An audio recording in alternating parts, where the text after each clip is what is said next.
ఇకపై వైఎస్ఆర్ ఆరోగ్యశ్రీ కింద 25 లక్షల వరకు ఉచిత వైద్యం అందించనుంది ఏపీ సర్కార్. కొత్త ఫీచర్లతో స్మార్ట్ ఆరోగ్యశ్రీ కార్డుల పంపిణీ ప్రారంభం కానుంది.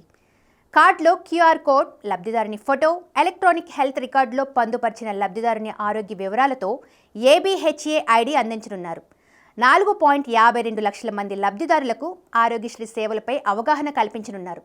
ఇక ఆంధ్రప్రదేశ్లో ఆరోగ్యశ్రీ అమలులో జగన్ ప్రభుత్వం కీలక నిర్ణయాలు తీసుకుంది. ఆరోగ్యశ్రీ లబ్ధిదారులకు నూతన కార్డులు మంజూరు చేయనుంది. ఆరోగ్యశ్రీ పరిమితిని ఏకంగా 25 లక్షలకు పెంచింది. ఈ కార్యక్రమం అమలుకు సంబంధించి ప్రభుత్వం తాజాగా మార్గదర్శకాలు జారీ చేసింది.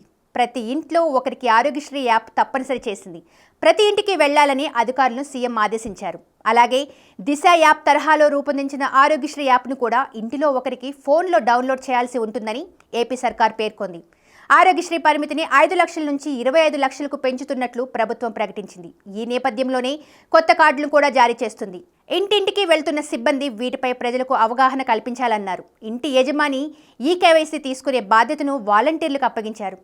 జగనన్న ఆరోగ్య సురక్ష క్యాంపుల గురించి కూడా వీరు ప్రచారం చేయనున్నారు. నూతన ఆరోగ్యశ్రీ కార్డుల పంపిణీ కార్యక్రమాన్ని సీఎం జగన్మోహన్ రెడ్డి ప్రారంభించారు. జగనన్న ఆరోగ్య సురక్ష కార్యక్రమాన్ని జనవరి 1వ తేదీ నుండి కొనసాగించాలని ప్రభుత్వం చెప్పింది. సబ్స్క్రైబ్ చేయండి. Please do subscribe to. Please like, share and subscribe to top Telugu TV. Top Telugu TV. Top Telugu TV.